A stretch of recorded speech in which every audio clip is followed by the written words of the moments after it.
November 9th here in Southern Ontario. So kind of an introductory part 2 here. And I'm going to talk about two different ladies that I've met on the streets. I guess I'll start with an individual I was talking to the other day who I said, hey, will you give me an education on the packages I'm finding on the streets? I'll come to that in a separate video. I had to ask, for example, what a jib was and what's in a jib. And it's not this jib, it's a certain package on the street. Prices, amounts, doses, how much people use, all this stuff. So I got the inside scoop on that from someone who knows and is a user herself. I'm not going to get into who she is. She was opened up to me, and she and I will talk again. There's a lot to take in for me here, right? And to try to bring it to you. She has what I call the fentanyl hunch. It's a debilitating and fatal spine disease. And I'll show you some of the people who have it on the streets. It is ugly, and it's a death sentence. It's fentanyl.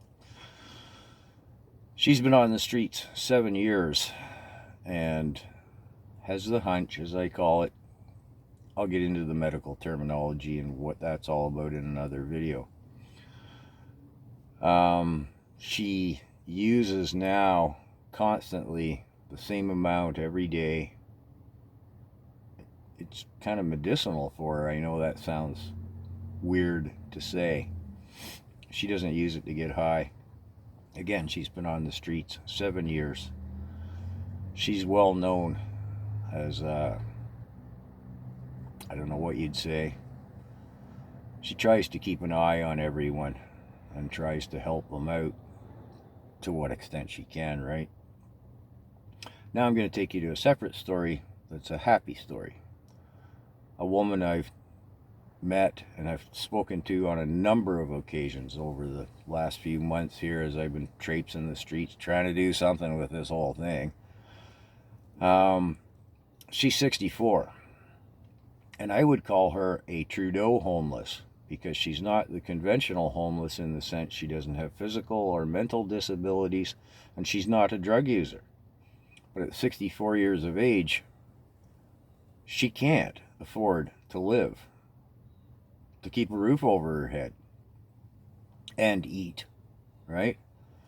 So when I first met her, 2 months back, she was classic homeless. Friendly, willing to talk to me and everything. Didn't smell good, you know what I mean? Obviously, hygiene is an issue. How can it not be? Well, she sought me out the other day. Said, hey, I heard you were here. I wanted to come and talk to you. She found a place. I'm not going to name it. They have, I think she said 60 or maybe 80 beds. There's a wait list to get into it. She's there now. She's really happy because she's feeling reasonably safe. She was happy she has the top bunk. There's 2 people to a room. And hygiene's important in this place.